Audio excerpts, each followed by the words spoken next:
आराध्य देव के श्री चरणों में सत सत नमन।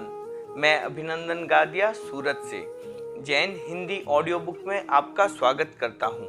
अगर आप इस चैनल पर नए हैं तो इसे सब्सक्राइब कर दीजिए और बेल आइकन प्रेस कर दीजिए, जिससे चैनल के नोटिफिकेशन आपको रेगुलर मिलते रहें। मन के जीते जीत, आचार्य श्री महाप्रज्ञ जी। प्रकाशक आदर्श साहित्य विभाग, जैन विश्व भारती, लाडनू। एकाग्रता। साधना करने वाले ध्येय की कल्पना कर मन को उसमें लगा दे, मन को उसके साथ जोड़ दे। मन उसी ध्येय में लगा रहे, ढीला न हो। कभी कभी मन उस ध्येय से छूटने लगे, बिछुड़ने लगे, कोई विकल्प हो जाए तो जागरूक साधक मन को खींच लेगा, मन का समाहार कर लेगा और उसे ध्येय पर लगा देगा। मन ध्येय पर लग जाएगा। यह धारावाही ज्ञान एक ही दिशा में, एक ही ध्येय पर निरंतर चलता रहे, क्रम न टूटे और बीच में टूटे तो उसे तत्काल जोड़ दिया जाए। यह है मन की समाधि, मन की एकाग्रता। जब यह एकाग्रता सिद्ध होती है, उस स्थिति में हमें सूक्ष्म दृश्यों का आभास होता है। बहुत सारी सूक्ष्म वस्तुएं दिखने लगती हैं। ज्योति का दर्शन होता है। ऐसी आत्माओं का दर्शन होता है जो सूक्ष्म लोक में विचरण करती हैं। अनेक प्रकार के शब्द सुनाई देते हैं, ऐसे शब्द जो स्थूल जगत से परे हैं। स्थूल जगत के परे से रूप दिखाई पड़ते हैं और स्थूल जगत के परे की अनुभूतियां होने लगती हैं। हमारा अनुभूति का लोक बदल जाता है। उस स्थिति में हमें आनंद का अनुभव होता है। यह कोई उत्कृष्ट सफलता नहीं है, यह चरम समाधि नहीं है। फिर भी यह आत्मविकास की दिशा में हमारा एक ऐसा चरण है जहां पहुंचने पर फिर लौटने का मन नहीं करता, नीचे उतरने का मन नहीं होता, यह निश्चित है। अनासक्ति और संतोष। हमारे जीवन में परिवर्तन होता है। भक्त रैदास बहुत बड़े संत थे। वे जाति से चमार थे, बड़े साधक थे, बहुत बड़े आत्मज्ञानी थे। वे काशी में रहते थे, अपनी साधना करते, छाई हुई छोटी सी झोपड़ी में रहते। पत्नी थी, छोटा सा परिवार था, वहीं जूते गांठते। इससे जो प्राप्त होता उससे जीवन चल जाता। वे काम से निवृत्त होकर अपनी साधना में लीन हो जाते। एक दिन एक साधु रैदास से मिलने के लिए आया। इनके तत्वज्ञान और प्रसिद्धि से वह परिचित था। आकर उसने देखा, अरे इतनी गरीबी में जी रहे हैं, इतने बड़े संत और इतनी गरीबी, ऐसा टूटा फूटा छप्पर और जूते गांठते हैं, कुछ भी नहीं है पास में। वह रैदास से मिला, चरण छूकर बोला, महाराज मैं कुछ भेंट चढ़ाने आया हूँ। आपकी स्थिति देखकर दिल रो रहा है। यह पारस पत्थर आपको देता हूँ, आप इसे स्वीकार करें। आप इस अवस्था में न जिए, अच्छी अवस्था में जिए। रैदास ने कहा, भाई मुझे कोई ज़रूरत नहीं है पारस पत्थर की, मैं बहुत अच्छी तरह जी रहा हूँ, कोई कमी नहीं है, सब कुछ है जीवन यापन के लिए। जिसे असंतोष हो उसे दो ये पारस पत्थर, मैं पूर्ण संतुष्ट हूँ, मुझे इसकी ज़रूरत नहीं है। साधु पारस पत्थर स्वीकार करने का आग्रह कर रहा था और रैदास उसे नकार रहे थे। वे लेना नहीं चाहते थे और साधु उसे दिए बिना वहाँ से हटना नहीं चाहता था। दोनों में लंबे समय तक आग्रह चलता रहा। अंत में रैदास ने कहा, चलो तुम्हारा इतना आग्रह है तो इस पारस को कहीं छप्पर में खोस दो। साधु ने उसे छप्पर में खोस दिया। साधु चला गया। रैदास का जीवन क्रम ठीक चल रहा था, न उनमें लालसा थी और न आकांक्षा। जीवन पूर्ति का साधन प्राप्त था। यदि कमी होती तो संभव है वे पारस पत्थर से पूरी कर लेते। उनमें कोई असंतोष नहीं था, उनके सामने कोई समस्या नहीं थी जिसको वे पारस पत्थर से सुलझाते। उनके सामने कोई कठिनाई नहीं थी, वे तो उसे पा चुके थे, जिसके मिल जाने पर पारस का मूल्य ही समाप्त हो जाता है। कुछ महीने बीते, वही साधु लौटकर रैदास की कुटिया पर आया। उसने सोचा था कि अब संत रैदास के पास ठाट बाट मिलेगा, इतना वैभव, इतना सुंदर प्रासाद, राजसी ठाट बाट मिलेगा। वह सन्यासी बन चुका था, फिर भी राजसी ठाट बाट का मोह नहीं छूटा था। पारस का आकर्षण भी नहीं मिटा था। वह आया, उसने देखा टूटी फूटी झोपड़ी है और वहीं भक्त रैदास बैठे बैठे जूते गांठ रहे हैं। अरे ये क्या, पारस का इन्होंने उपयोग ही नहीं किया। उपयोग करते तो आज ये स्थिति नहीं होती, आज जूते गांठने की नौबत ही नहीं रहती। ये लोग जैसे थे वैसे ही रह गए। यहाँ प्रश्न होता है कि जिसके पास पारस हो, क्या वह इतनी गरीबी का जीवन जी सकता है? जिसके पास पारस पड़ा हो, क्या वह जूते गांठने का काम कर सकता है? जिसके पास पारस हो, क्या वह साधारण सी रूखी सूखी रोटी खाकर संतुष्ट हो सकता है? कभी संभव नहीं है। लोग तो पारस का नाम सुनते ही उसे पाने के लिए लालायित हो जाते हैं। उनके मुंह से लार टपकने लग जाती है।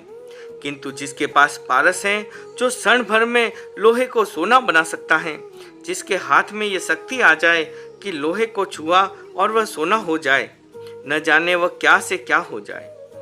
उस व्यक्ति के पैर पृथ्वी पर नहीं पड़ते। वह चलता है तो लगता है मानो आकाश में उड़ रहा हो। मानसिक समाधि।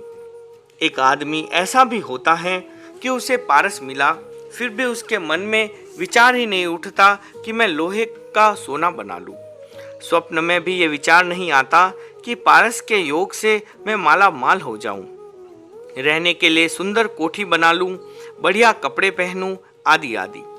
रैदास ने कभी नहीं सोचा कि मेरे पास पारस पड़ा है, अब मुझे जूते गांठने की क्या आवश्यकता है। जब चाहूं, जितना चाहूं, सब कुछ प्राप्त हो सकता है। पर वह जूते गांठने में ही परम संतोष का अनुभव कर रहा है। रूखी रोटी में ही परम आनंद और आत्म तृप्ति का अनुभव कर रहा है। टूटी फूटी झोपड़ी में ही संतुष्ट है। आखिर इसका कारण क्या है? यह संतोष आया कहाँ से? यह परिवर्तन क्यों आता है? जब हम इसके कारण की खोज करते हैं, तब ज्ञात होता है कि यह परिवर्तन होता है मानसिक समाधि के स्तर पर। भक्त रैदास ने अपने मन को उस स्तर पर पहुंचा दिया, आनंद की उस भूमिका तक पहुंचा दिया कि जहां पहुंचने पर सोना बनाने का आनंद, बढ़िया मकान और बढ़िया भोजन का आनंद समाप्त हो जाता है। सारा आकर्षण समाप्त हो जाता है। उसे लगता नहीं कि ये कोई बड़ी चीजें हैं, विशिष्ट उपलब्धियां हैं, मूल्यवान वस्तुएं हैं। सारे मूल्य समाप्त हो जाते हैं। यह निश्चित है कि मूल्य समाप्त हुए बिना कोई भी व्यक्ति ऐसा कर नहीं सकता। जब तक उसके मन में पारस का मूल्य बना रहेगा, पारस से सोना बनाने का मूल्य बना रहेगा, सोने के द्वारा बढ़िया वस्तुएं और बड़प्पन पाने का मूल्य बना रहेगा, तो वह ऐसा आचरण कर नहीं सकेगा कि सामने पारस पड़ा हो और वह जूते गांठता रहे, रूखी सूखी रोटी खाकर भूख मिटा ले। उस स्थिति में ऐसा हो ही नहीं सकता। वह तभी हो सकता है जबकि उसको उससे बड़ा आनंद मिल जाए। एक व्यक्ति गया सन्यासी के पास और बोला, बाबा मैं भूखा हूँ, कुछ खाने को दो। सन्यासी ने कहा, मेरे पास क्या है जो तुझे दूँ? मैंने तो सब कुछ छोड़ दिया, तुझे क्या दूँ? वह बोला, नहीं, यह नहीं हो सकता। बड़ी आशा लिए आया हूँ आपके पास, निराश नहीं लौटूंगा, कुछ तो देना ही होगा। बहुत आग्रह करने लगा। सन्यासी ने सोचा कि बड़ी मुसीबत है, पास में एक दाना भी नहीं है, इस बेचारे को क्या दूं? यह भी अपना हट नहीं छोड़ रहा है, क्या करूं? अंत में सन्यासी ने कहा, भाई मेरे पास तो कुछ है नहीं, इधर नदी की ओर चले जाओ। मैंने एक पत्थर कल ही वहां फेंका है, वह पारस है, लोहे को सोना बनाता है। उस पत्थर को लोहे से छूने पर लोहा सोना बन जाएगा, जाओ वह ले जाओ। पारस का नाम सुनते ही उसके मुंह से लार टपकने लगी। मन भविष्य की कल्पनाओं से भर गया। वह दौड़ा दौड़ा नदी के तट पर आया, पारस को देखा, धूप में चमचमा रहा था। उसे उठाने के लिए हाथ बढ़ाया, एक विकल्प आया और वह हाथ बीच में ही रुक गया। उसके मन में एक विकल्प आया कि सन्यासी ने पारस को क्यों फेंका? क्या कोई व्यक्ति पारस को प्राप्त कर उसे यूं ही फेंक देता है? कभी नहीं। क्या यह पारस पत्थर नकली है? नहीं, नकली भी नहीं है, असली है। तो फिर सन्यासी ने इसे फेंका क्यों? जरूर ही सन्यासी के पास इससे भी कोई अधिक मूल्य वाली चीज होगी, तभी तो उसने इस कम मूल्य वाले पत्थर को फेंका है। अगर इससे बढ़िया वस्तु नहीं होती तो वह इसे कभी नहीं फेंकता। सन्यासी इतना मूर्ख तो नहीं है। वह मुड़ा सन्यासी के पास आकर बोला, महाराज मुझे पारस नहीं चाहिए, मुझे तो वह वस्तु दे जिसे पाकर आपने पारस को फेंका था। बहुत सुंदर तर्क दिया उसने। यह निश्चित है कि पारस से भी मूल्यवान वस्तु को पाए बिना, हस्तगत किए बिना कोई भी व्यक्ति पारस को नहीं फेंक सकता।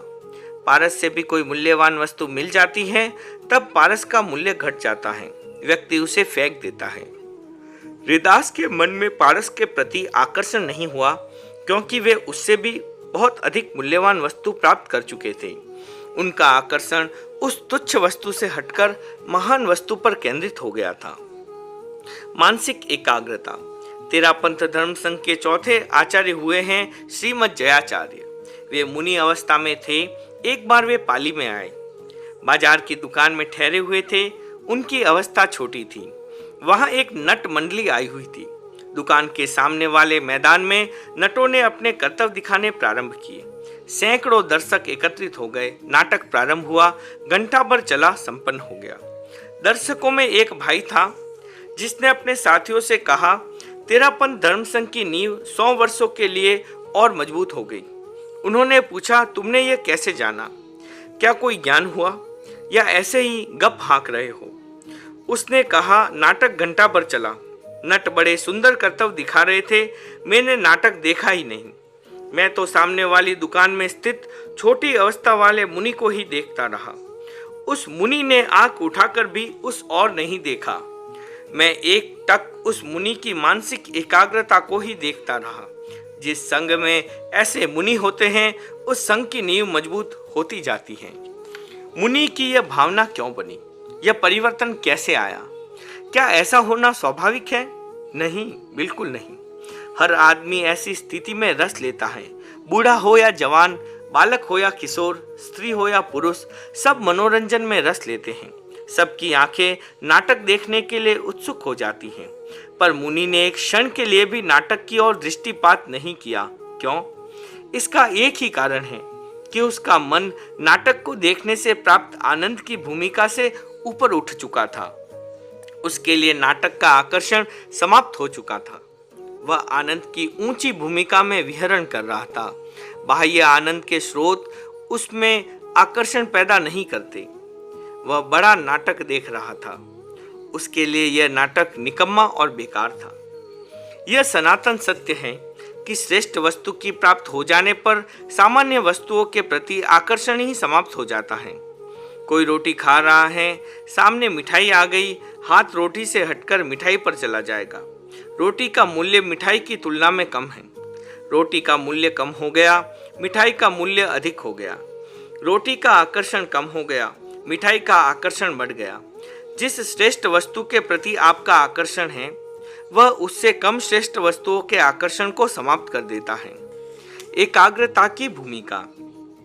हमारे संघ के एक संत हुए हैं सतीदास जी। आचार्य भिक्षु जब उन्हें याद करते और संत जाकर उनसे कहते कि स्वामी जी आपको याद कर रहे हैं, बुला रहे हैं, उस समय उनके हाथ सहसा जुट जाते। उस स्थिति में हाथ में जो भी होता, चाहे काष्ठ की पात्री ही क्यों न हो, वह नीचे गिरकर चूर चूर हो जाती। उन्हें यह भान नहीं रहता कि हाथ में रही हुई चीज को नीचे रखकर फिर हाथ जोड़ूं। वे तो स्वामी जी का आदेश सुनते ही हाथ जोड़ देते। यह उनका स्वभाव ही बन गया था। आचार्य की आज्ञा के प्रति उनका इतना आकर्षण पैदा हो गया था कि उस आकर्षण के सामने उन्हें यह बोध ही नहीं रहता कि हाथ में पानी से भरा पात्र है, आहार से भरी पात्री है या पन्ना है। जो भी होता वह नीचे भूमि पर गिर पड़ता। उनका मन उस भूमिका पर चला गया था जहां और आकर्षण समाप्त हो गए। साधना है मन को उस भूमिका पर ले जाना जहां पहुंचने पर एक परम भूमिका प्राप्त होती है। एक विशेष आकर्षण पैदा होता है जिसमें सारे दूसरे आकर्षण समाहित हो जाते हैं, समाप्त हो जाते हैं। यह एकाग्रता की भूमिका है। यह मानसिक समाधि है, चित्त की समाधि है। इस स्थिति में पहुंचने वाला साधक अनगिनत समस्याओं का पार पा जाता है। वस्तु जगत में जितने असंतोष, लालसाएं, जितनी वासनाएं, जितनी आकांक्षाएं, जितने संघर्ष उत्पन्न होते हैं, साधक इनसे छुटकारा पा लेता है। ये सारी समस्याएं समाहित हो जाती हैं, साधक उनका पार पा जाता है। हमारा ध्येय ऊंचा होना चाहिए, आत्माभिमुख होना चाहिए। नीचा ध्येय नहीं होना चाहिए। एकाग्रता ऊंचे ध्येय में भी काम करती है और नीचे ध्येय में भी। उसकी कार्य क्षमता में एकाग्रता कोई बाधा नहीं है। एक धारा में बहने वाले मन से यह उत्पन्न होती है। मन एक धारा में ऊपर की ओर भी बह सकता है और नीचे की ओर भी बह सकता है। इस बहाव से शक्ति पैदा होती है, ऊर्जा उत्पन्न होती है।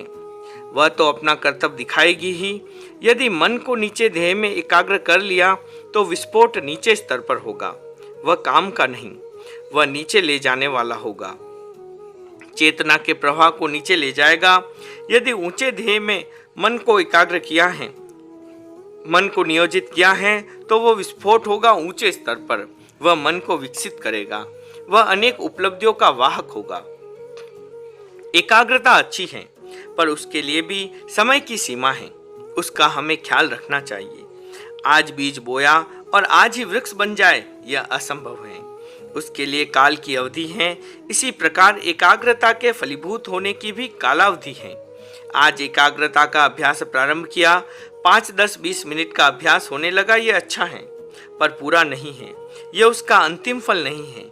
अभी वह बीज अंकुरण की अवस्था में है। पौधा बनने में उसे समय लगेगा। काल का पूरा परिपाक होने पर ही वह बीज वृक्ष बनेगा, पहले नहीं। इसी प्रकार यदि आप अपने मन को एक धारा में 3 घंटे तक बहा सके तो आपको लगेगा कि एकाग्रता सिद्ध हो गई है, उसमें फल लगने लगे हैं। हमें इस काल मर्यादा को भी समझना चाहिए। कैसे हो एकाग्रता? प्रश्न होता है कि एकाग्रता कैसे हो? यह प्रश्न स्वाभाविक है। मन चंचल है, वह एक धारा में बहना नहीं चाहता, एक दिशा में चलना नहीं चाहता। ऐसी स्थिति में एकाग्रता प्राप्त नहीं होती। मन को एक धारा में कैसे बहाए, यह अनुभूत तथ्य है कि मन जब तक सूक्ष्म नहीं होगा वह एक दिशा में नहीं चलेगा। मन को सूक्ष्म किए बिना हम उसे एक ध्येय पर नहीं टिका सकते। मन को सूक्ष्म कैसे किया जाए, यह प्रश्न है। मन को सूक्ष्म करने का उत्तम उपाय है श्वास का अभ्यास। श्वास पर ध्यान केंद्रित करना, मन को लगाना, मन को सूक्ष्म करने का अचूक उपाय है। होठ का ऊपरी भाग या नाक का निचला भाग, जहाँ श्वास का स्पर्श होता है, घर्षण होता है, वहाँ मन को केंद्रित करना। उस स्पर्श बिंदु पर मन को टिकाना, आने वाले श्वास और जाने वाले श्वास के स्पर्श का अनुभव करना। इससे श्वास लंबा और सूक्ष्म हो जाएगा। इसका अभ्यास जितना कर सके आप करें। 10, 20, 30 या 60 मिनट तक करना चाहे तो करें, कोई आपत्ति नहीं है।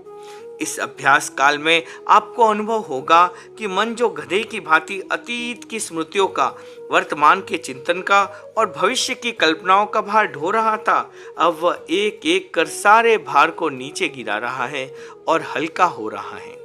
जैसे ही मन हल्का होता है, उसे आपने जिस दिशा में लगा दिया वह मुड़ेगा नहीं, उसी दिशा में चलता जाएगा। श्वास के द्वारा, श्वास की प्रक्रिया के अभ्यास के द्वारा हम मन को हल्का करें, उसे हल्का कर एक दिशागामी बनाए और लंबे समय तक एक ही दिशा में प्रवाहित करें तो एकाग्रता सिद्ध हो सकती है और उसमें वे सारे परिणाम प्राप्त होंगे जो यथार्थ में होने चाहिए। साधना के 3 पक्ष। कुछ लोग ऐसे होते हैं जो अनेक प्रयोग सिखाते हैं और करते भी हैं। उनके विशेष साधना होती है, किंतु सामान्य आदमी के लिए संभव नहीं है, क्योंकि कुछ प्रयोग ऐसे हैं जिनमें हर व्यक्ति जा नहीं सकता, जाता है तो कठिनाई से गुजरता है। यह अपनी क्षमता, शक्ति और विशेष योग्यता पर निर्भर है। किंतु ऐसे भी प्रयोग हैं जो सर्वसामान्य हैं, प्रत्येक व्यक्ति उन्हें कर सकता है, वे सबके लिए संभव हैं। मैंने पहले ये सोचा भी था कि इस शिविर में एक प्रयोग किया जाए और अगले शिविर तक उसकी साधना चले, फिर दूसरा प्रयोग किया जाए और उसे भी तब तक चलाया जाए जब तक कि दूसरा शिविर आयोजित न हो। प्रत्येक प्रयोग 6 मास तक अवश्य चले, अनुभव में आ जाए तो फिर उसे लंबा किया जाए। अध्यात्म विकास की उच्च भूमिका। साधना के 3 पक्ष हैं, अध्यात्म, प्राण और व्यवहार। हमें केवल प्राण विद्या पर अटकना नहीं है। हमारा मुख्य ध्येय है अध्यात्म, आत्मिक विकास। यह चैतन्य विकास की सबसे ऊंची भूमिका है।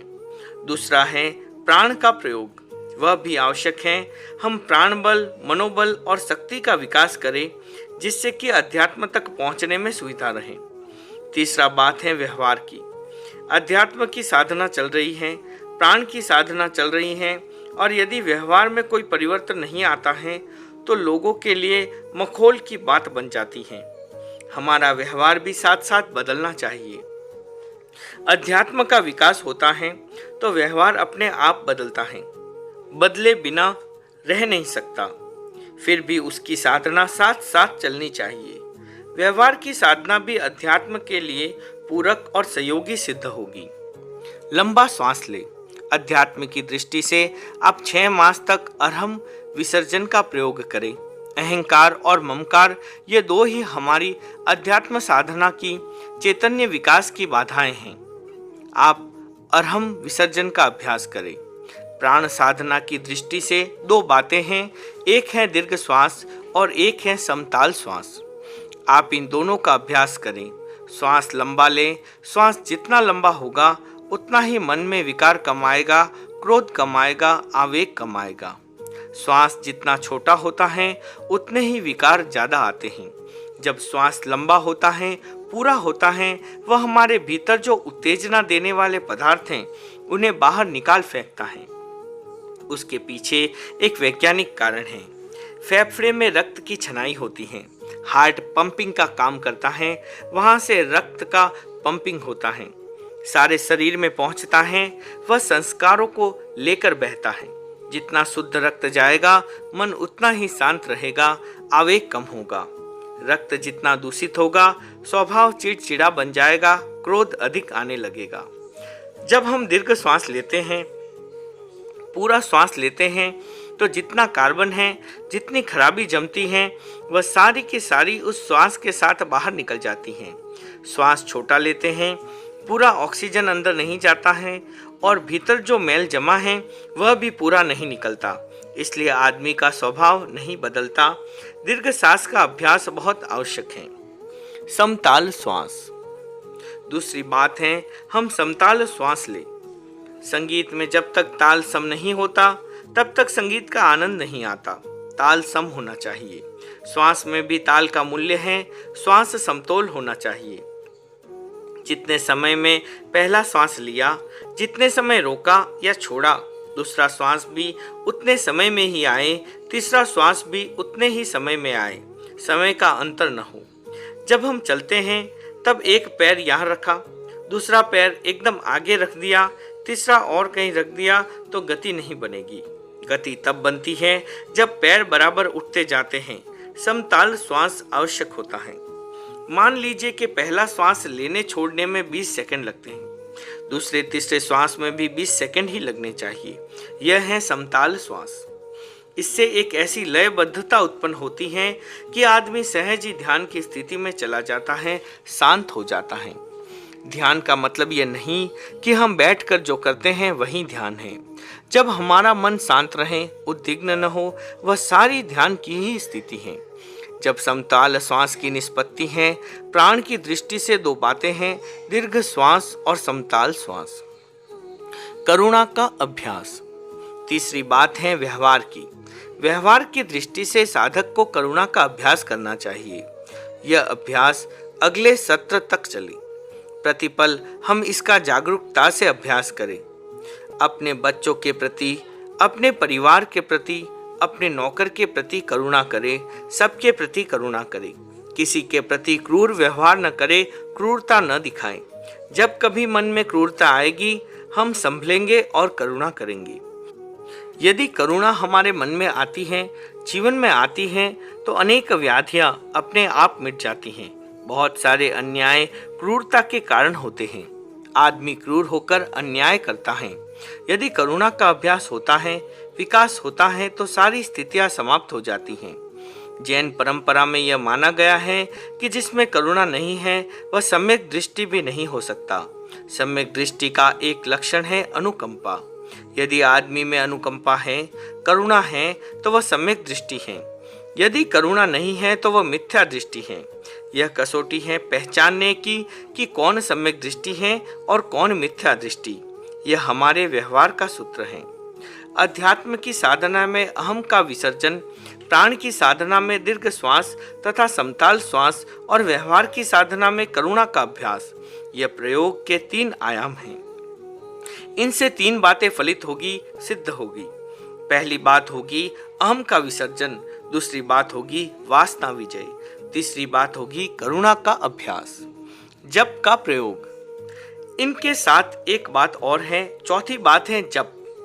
इन तीनों बातों को बल देने के लिए जप बहुत ही आवश्यक है। इससे हमारी सारी शक्ति में परिवर्तन होता है, शक्ति का विकास होता है।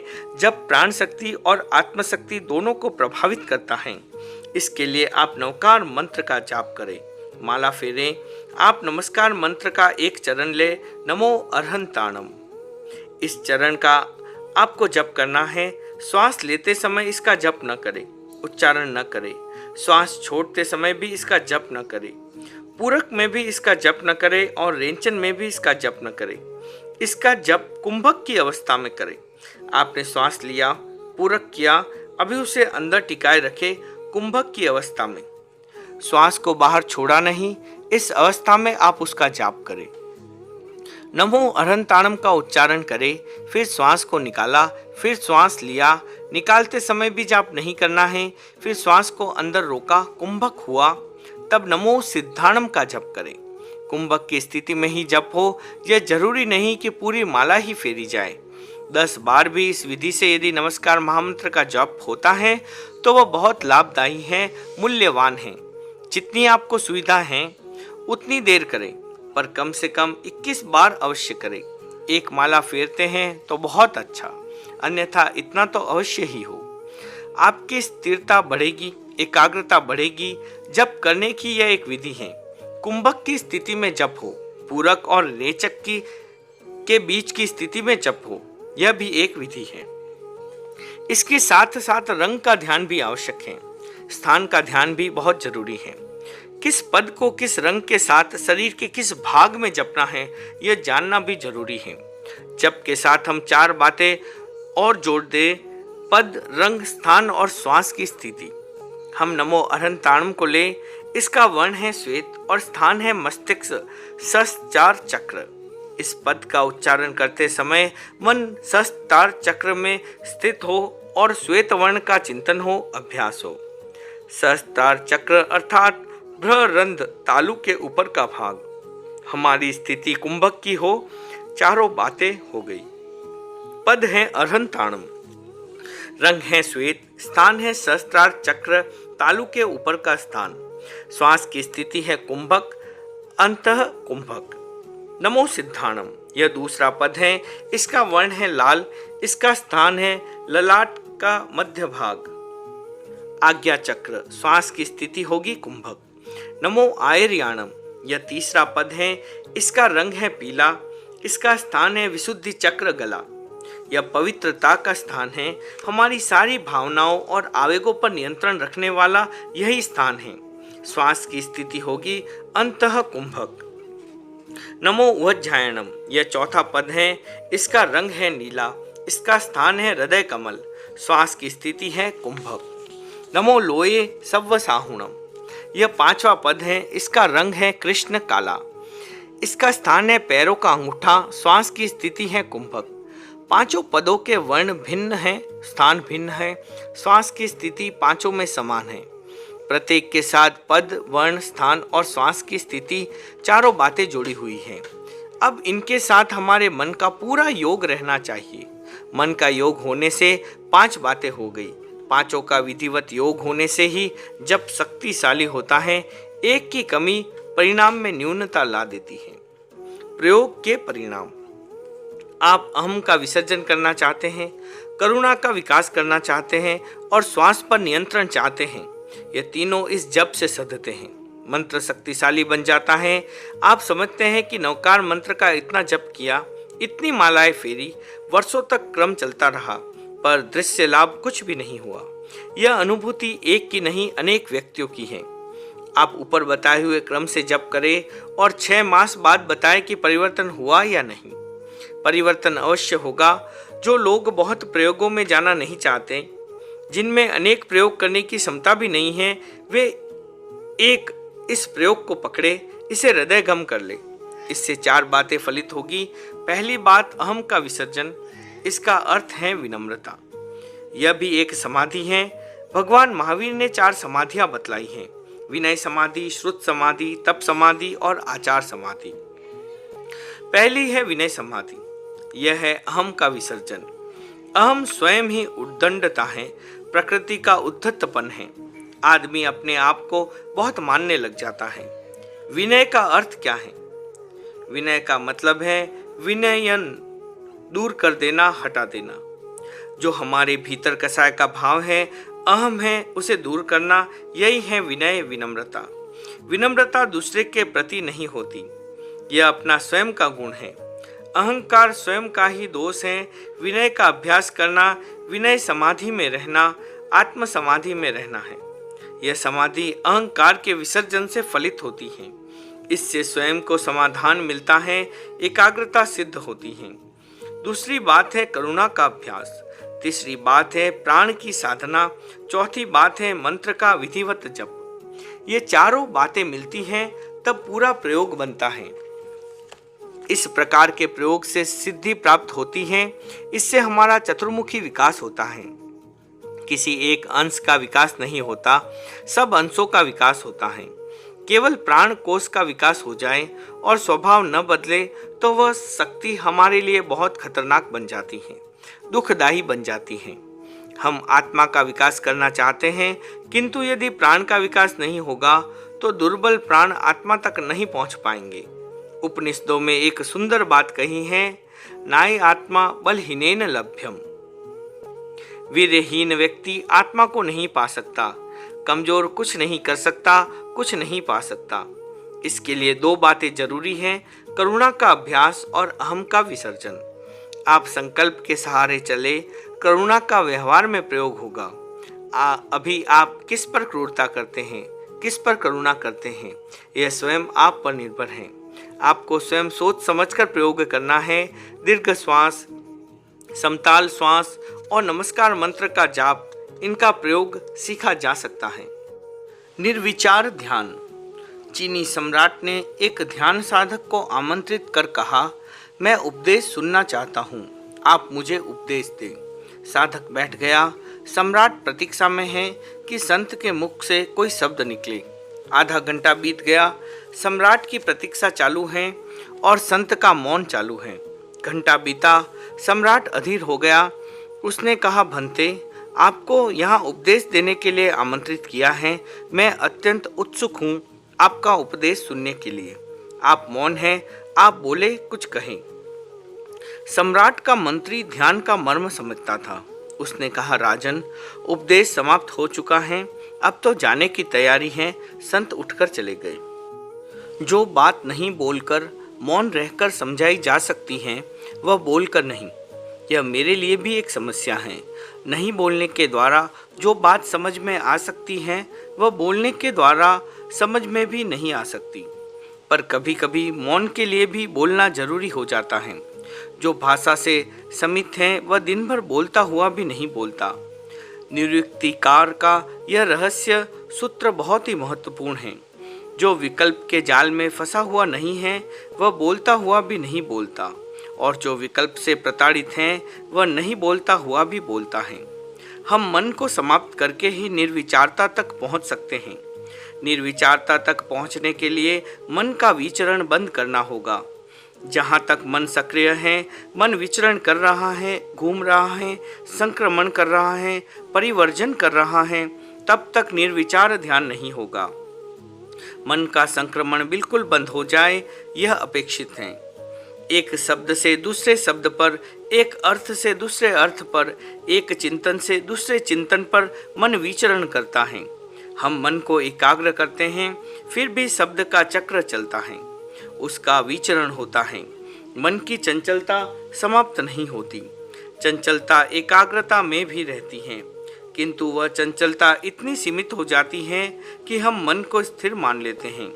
इसका तात्पर्य है कि वही मन एक विषय में चंचल हो जाता है, शेष विषयों में वह संक्रमण नहीं करता, इसलिए उसे स्थिर मान लेते हैं। यह वास्तविक स्थिरता नहीं है, यह पूर्ण स्थिरता नहीं है, आंशिक स्थिरता है, यह चंचलता का वर्जन है। उस वर्जना को लेकर हम उसे स्थिर और शांत मान लेते हैं, किंतु जहाँ विचार है, घूमना है, पर्यटन है, वहाँ स्थिरता कैसे हो सकती है? मन की स्थिरता होने पर तो निर्विचारता की स्थिति आ जाती है। तब कोई विचार नहीं होगा, कोई चिंतन नहीं होगा, केवल स्वभाव में ठहरना होगा। निर्विचार ध्यान का अर्थ ही है स्वभाव में ठहर जाना, अपने में स्थित हो जाना, अपनी प्रकृति में ठहर जाना, अपनी मूल चेतना में ठहर जाना। कोरा ज्ञान होना और कुछ भी नहीं होना। कोरा ज्ञान होना ही निर्विचार है। वहाँ विचार नहीं रहा, केवल दर्शन है, केवल बोध है। हम भी केवल ज्ञानी हो सकते हैं। आप न माने कि आज कोई केवल ज्ञानी नहीं हो सकता। पहले होता था तो आज भी हो सकता है। आप भी हो सकते हैं, मैं भी हो सकता हूँ, हर कोई हो सकता है। जहाँ भी मन का विचरण बंद हुआ, पर्यटन बंद हुआ और मन आत्मा में लीन हुआ, कोरी चेतना का व्यापार शुरू हुआ, तो हम केवल ज्ञानी हो गए। केवल ज्ञान का मतलब है शुद्ध ज्ञान, कोरा ज्ञान, अकेला ज्ञान। ज्ञान के अतिरिक्त कुछ भी नहीं। शब्द एक, अर्थ अनेक। केवल शब्द के तीन अर्थ हैं, अकेला, शुद्ध और परिपूर्ण। केवल का एक अर्थ है अकेला। जब हम ज्ञान करते हैं, कुछ संवेदन नहीं करते, तब हमारा ज्ञान अकेला ज्ञान हो गया, केवल ज्ञान हो गया। केवल का दूसरा अर्थ है शुद्ध। जब हम कोरा ज्ञान करते हैं, संवेदन नहीं करते, ज्ञान के साथ संवेदन को नहीं जोड़ते, तब हमारा ज्ञान शुद्ध होता है, शुद्ध उपयोग होता है। उस अर्थ में भी हम केवल ज्ञानी हो जाते हैं। केवल का तीसरा अर्थ है परिपूर्ण। परिपूर्णता अपने आप आएगी। जब कोरा ज्ञान होगा, केवल ज्ञान होगा, तब परिपूर्णता अपने आप आएगी। हम लाने नहीं जाएंगे, निमंत्रण नहीं देंगे। उस परिपूर्णता को स्वयं आना होगा। जब हमारा ज्ञान अकेला है, हमारा ज्ञान शुद्ध है, तब परिपूर्णता स्वयं आएगी। उसे आना ही होगा, वह हमारे से पृथक नहीं रह सकेगी।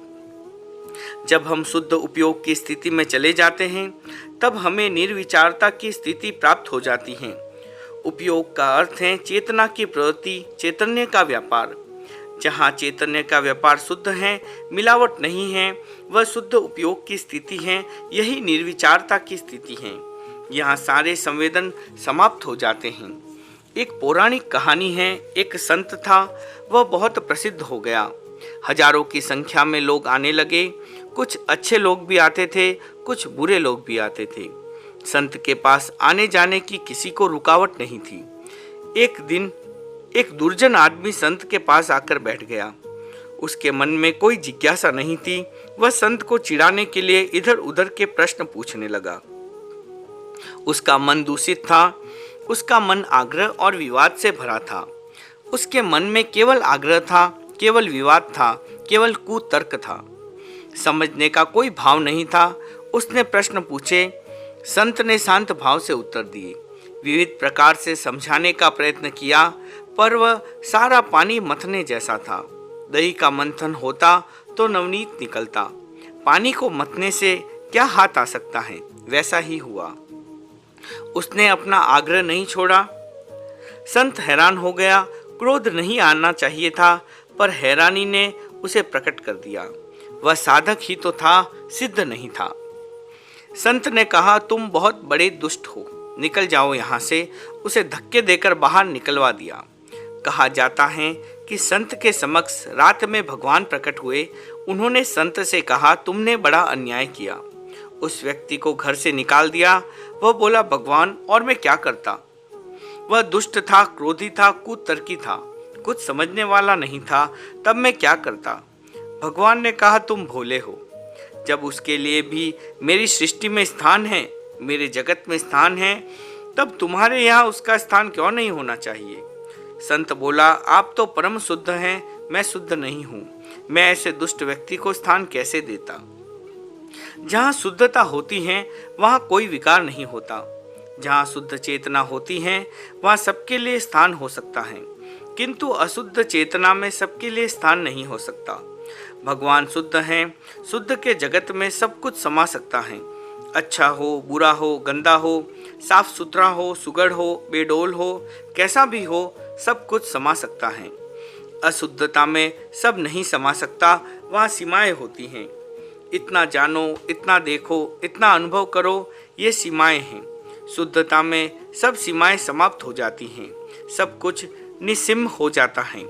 जब हमारी चेतना शुद्ध हो जाती है, उस स्थिति में चाहे दुर्जन हो या सज्जन, बुरा हो या अच्छा, कैसा भी हो, कठिनाई उत्पन्न नहीं होती। समभाव की साधना। शुद्ध चेतना या निर्विकार ध्यान की कसौटी और उसका दर्शन है सुख दुख में सम हो जाना। आचार्य कुंद कुंद ने बताया है कि शुद्ध चेतना के आने पर साधक सुख और दुख में समान हो जाता है। उसके लिए सुख और दुख में कोई अंतर नहीं होता, उसके लिए दोनों समान हैं। यह कैसे घटित होता है? वह क्या मनुष्य जिसको सुख की अनुभूति प्रिय न हो और दुख की अनुभूति अप्रिय न हो, दोनों में सम रहने की स्थिति क्यों घटित होती है? कब घटित होती है? कैसे घटित होती है? अशुद्ध चेतना में यह कभी घटित नहीं हो सकता। जब हमारी चेतना शुद्ध हो जाती है, कोरे ज्ञान की स्थिति में होती है, उस समय न कोई सुख रहता है और न कोई दुख रहता है। सुख और दुख ये दोनों संज्ञाएं समाप्त हो जाती हैं। उस समय न कोई शत्रु रहता है और न कोई मित्र। शत्रु और मित्र ये दोनों संज्ञाएं समाप्त हो जाती हैं। उस समय न जीने की आशंका रहती है और न मौत का भय। आशंसा और भय दोनों ही समाप्त हो जाते हैं। इस स्थिति को भगवान कृष्ण ने गीता में इस प्रकार अभिव्यक्ति दी है। सिद्ध्या सिद्ध्यो समो भूत्वा समत्वम योग उच्यते। सिद्धि का अर्थ है उपलब्धि, सफलता। असिद्धि का अर्थ है अनुपलब्धि, असफलता। जो साधक सिद्धि और असिद्धि में, उपलब्धि और अनुपलब्धि में सम रहता है, इस समत्व का नाम है योग। समत्व निर्विचारता की स्थिति है। आत्मा और सामायिक। निर्विचार ध्यान को सामायिक कहा जा सकता है। भगवान महावीर ने जितना बल सामायिक पर दिया, उतना बल किसी पर नहीं दिया। ध्यान सामायिक से अलग नहीं है, सामायिक का नाम ध्यान है। ध्यान और सामायिक दो नहीं है। गौतम ने महावीर से पूछा, भंते सामायिक क्या है? सामायिक का अर्थ क्या है? भगवान ने छोटा सा उत्तर दिया, दो ही शब्दों में उत्तर दिया, पर वह उत्तर बहुत महत्वपूर्ण है। भगवान ने कहा, आया समाये, आया समायस्य अट्ठे। आत्मा सामायिक है और आत्मा ही सामायिक का अर्थ है। जब हम मूल चेतना में होते हैं, आत्मा में ठहरे हुए होते हैं, उस स्थिति का नाम है सामायिक। अपनी आत्मा में होना ही सामायिक है। सामायिक के वेश में होना वास्तविक सामायिक नहीं है। अपनी आत्मा में होना ही वास्तविक सामायिक है। अपनी आत्मा में होना ही सामायिक का अर्थ है, विषय है। आत्मा और सामायिक दो नहीं है, एक ही है। शब्द दो हैं, पर अर्थ और भावना एक ही है। आत्मा और ध्यान। आत्मा और ध्यान भी दो नहीं है। निर्विचार ध्यान का मतलब है आत्मा में होना। सामायिक का मतलब भी है आत्मा में होना। तीन शब्द हैं, ध्यान, निर्विचारता और सामायिक। तीनों एक हैं। सामायिक में होने का अर्थ है निर्विचार ध्यान में होना और निर्विचार ध्यान में होने का अर्थ है सामायिक में होना। दोनों बातें एक हैं। जैसे ही हम आत्मा में स्थित होते हैं, केवल आत्मदर्शन होता है। कोई संकल्प मन में नहीं होता, कोई विकल्प नहीं होता, मन की गति नहीं होती, मन का विचरण नहीं होता। उस स्थिति में हमारा आत्मरमण होता है और यही स्थिति है समत्व की, सामायिक की। सब और से हम समान हो जाते हैं, किसी और से विषमता नहीं रहती। यह पूर्ण जागरूकता की स्थिति है, होश की स्थिति है। पहले नशा था, शराब का नशा सही विचार का था। क्या कम है शराब से विचार का नशा? शराब के नशे में तो आदमी पागल होता है, लड़खड़ाता है और कभी गिर भी पड़ता है। कभी 2-4 घंटा मूर्छा में रह जाता है, फिर वह सावधान हो जाता है, होश में आ जाता है। किंतु विचार का नशा बहुत शक्तिशाली होता है। घमासान युद्ध विचार के नशे में लड़े जाते हैं। बड़े बड़े उन्माद विचार के नशे में उत्पन्न होते हैं। कितना विग्रह, कितना उन्माद, कितना झंझट, कितना पागलपन होता है विचार के नशे में, कुछ भी नहीं कहा जा सकता। रात का समय था। एक व्यक्ति घर से निकला, एक प्रसिद्ध दार्शनिक के घर पहुंचा, द्वार खटखटाया। दार्शनिक नीचे आया, द्वार खोला, देखा कि एक आदमी खड़ा है, उसका सिर घूम रहा है। उसने सोचा ये नशे में है। यदि सावधान होता, होश में होता तो इस प्रकार सिर क्यों घुमाता। दार्शनिक ने पूछा, इतनी रात गए कैसे आए? एक जिज्ञासा थी, एक प्रश्न पूछना था आपसे। अरे, यह कोई जिज्ञासा करने का समय है? प्रश्न पूछने का वक्त है। इतनी रात बीत गई, 12 बज चुके हैं। यह भी कोई समय है आने का, पूछने का? अभी जिज्ञासा उभरी और चला आया आपके पास। इस नगर में आपसे ज्यादा अक्लमंद आदमी मुझे नहीं मिला। आप बुद्धिमान हैं, मेरी जिज्ञासा का उत्तर दें। मैं पूछना चाहता हूँ कि ईश्वर हैं या नहीं। बड़े अजीब आदमी हो, क्या यही उचित समय था पूछने का? ईश्वर हैं या नहीं? इस प्रश्न की इतनी क्या जल्दी थी? अभी कोई काम तो नहीं बिगड़ रहा था, घर में कोई आग तो नहीं लगी थी कि अभी का अभी उत्तर पाना है। इतनी जल्दी क्या थी? लगता है तुम अभी नशे में चूर हो, पागल हो रहे हो, फिर भी प्रश्न का उत्तर चाहते हो। महाशय, नशे में ही प्रश्न उठता है। जब जागरूक होता हूँ, सावधान होता हूँ, तब यह प्रश्न ही नहीं उठता कि ईश्वर है या नहीं। यह तो नशे में ही उठा है। इसी वक्त इसका उत्तर पाना है। जब तुम होश में आ जाओ तब आना। जब मैं होश में आऊँगा तब कोई दूसरा ही आएगा, मैं पूछूंगा ही नहीं। बात होश की हो रही है, पर होश में होता कौन है वास्तव में? संभव है पूछने वाला भी होश में नहीं होता और उत्तर देने वाला भी होश में नहीं होता। विचार का, आग्रह का, मान्यता का इतना भयंकर नशा है कि मन जब दौड़ता है, चंचल होता है, तो मन की मादकता, मन की चंचलता आदमी को पागल बना देती है। केवल पागलपन की मात्रा का ही अंतर रहता है। हर आदमी पागल होता है, पर जिसका पागलपन एक सीमा को लांघ जाता है, तब हम उसे पागल की संज्ञा से अभिहित करते हैं। अन्यथा हम उसे पागल की संज्ञा नहीं देते, पर वास्तव में सब पागल हैं। मन की चंचलता में ये सारी बातें पैदा होती हैं। यथार्थ में मन निर्विचारता की दशा में, जहाँ विचार समाप्त हो गया, वहाँ पागलपन भी समाप्त हो गया। फिर कोई पागलपन नहीं रहता। जहाँ विचार नहीं है, वहाँ पूरा होश है, पूरा पूरा प्रकाश है, कोई अंधकार नहीं है। जहाँ होश नहीं है, वहाँ अंधकार और प्रकाश घुले मिले रहते हैं। प्रकाश और अंधकार, आप मानते हैं कि अभी यहाँ अंधकार नहीं है।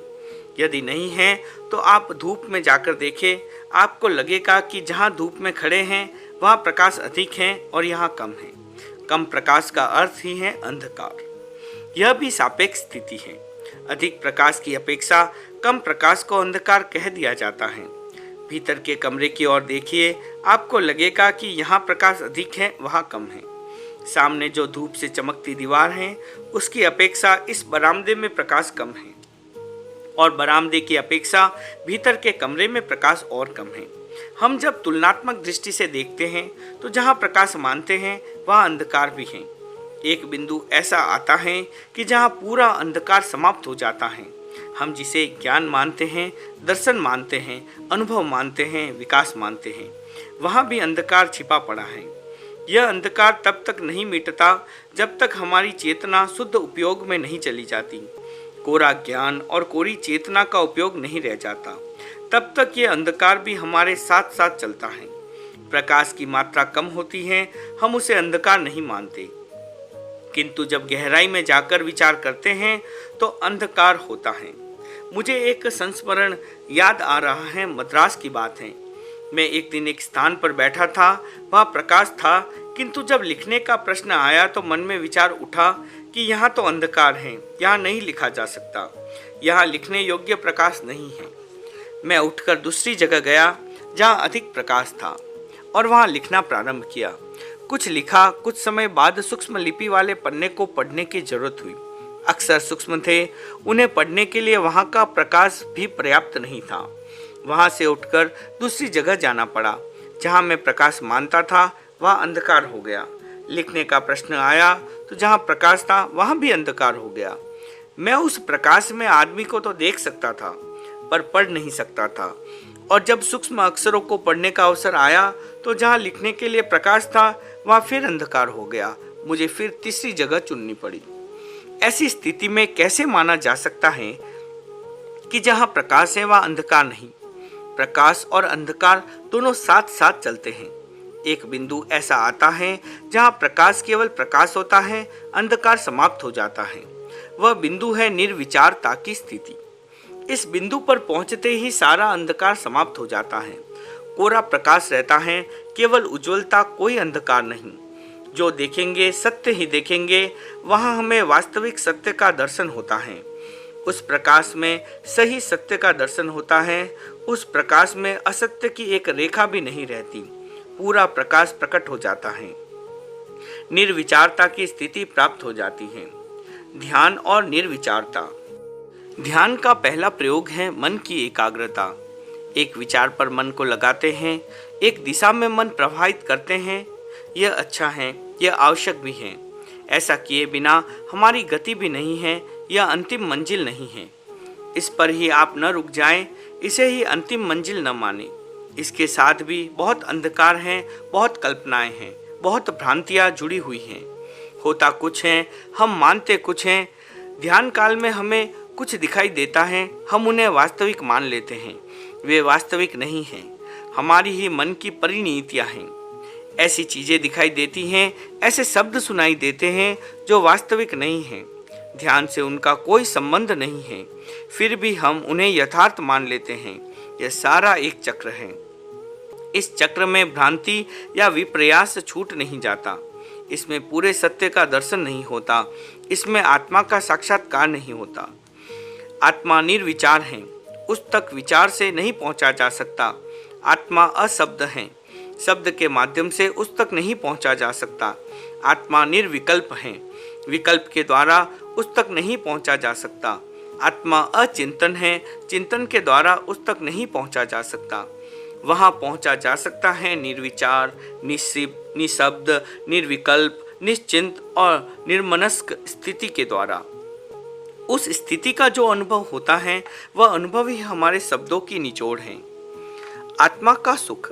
धर्मशास्त्र कहते हैं कि आत्मा में अनंत सुख है, विषयातीत सुख है, अबाध सुख है। अनंत सुख वह होता है जिसका कभी अंत नहीं होता। अबाध सुख वह होता है जिसमें कोई बाधा नहीं होती, विघ्न नहीं होता। यह नहीं होता कि इस क्षण में तो सुख है और दूसरे क्षण में दुख आ गया। वह अक्षय है, कभी क्षीण नहीं होता। वह सुख विषयातीत है, वह विषयों से प्राप्त नहीं होता। आज हम विषयातीत सुख की कल्पना भी नहीं कर सकते। सामने विषय नहीं है, विषयों का उपभोग नहीं है, फिर कैसा सुख? शब्द सुनने को नहीं मिल रहे हैं तो फिर कैसा सुख होगा? रूप देखने को नहीं है, फिर सुख कैसा होगा? आंखों को तृप्ति कैसे होगी? सूंघने को बढ़िया गंध नहीं है, फिर घ्राण का सुख क्या होगा? खाने को अच्छा रस प्राप्त नहीं है, फिर जिह्वा का सुख क्या होगा? कैसे होगी रसना की तृप्ति? सुकोमल स्पर्श के अभाव में सुख की कल्पना ही कैसे की जा सकती है? हमारी कल्पना इन इंद्रिय जनित विषय सुखों को छोड़कर अन्यत्र जाना ही नहीं चाहती। हम मान भी नहीं सकते कि विषयातीत सुख भी होता है। विषयातीत सुख होता है, यह सच है। उसका इंद्रियों के विषय में कोई संबंध नहीं है। वह सुख विषय से उत्पन्न नहीं होता। हम ऐसे सुख के बारे में सोच ही नहीं सकते। हम यह मान लेते हैं कि जिन्होंने विषयातीत सुख की बात कही है उन्होंने अति रंजन किया है, अतिशयोक्तिपूर्ण बात कही है, अनर्गल बात कही है। हम ऐसा सोचते हैं, यह सोचना गलत नहीं है, क्योंकि हम इंद्रियों के स्तर का जीवन जी रहे हैं, उसी स्तर पर सोच रहे हैं, मन के स्तर पर सोच रहे हैं। मन के स्तर पर सोचने वाले इससे अधिक और क्या सोच सकते हैं? हमारा क्या दोष है? सोचने का जो स्तर है, चिंतन का जो स्तर है, उसमें यही सोचा जा सकता है। जब हम चेतना की शुद्ध अनुभूति के क्षण में जाते हैं, निर्विचारता की शुद्ध अनुभूति में जाते हैं, उन क्षणों में जो सहज आनंद स्फुरित होता है, जो सुख का अनुभव होता है, वह है सहज सुख, अबाध सुख। उसकी झांकी मिलती है, तब अनुभव होता है कि विषय जनित सुख में और सहज स्फुरित विशुद्ध सुख में कितना अंतर होता है। वह कितना महान होता है। यह निर्विचारता की स्थिति है, आत्मा की स्थिति है, आत्मा के अनुभव की और आत्मरमण की स्थिति है।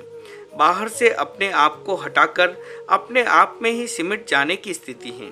जो फैला हुआ था उसे समेटकर थोड़े में कर दिया।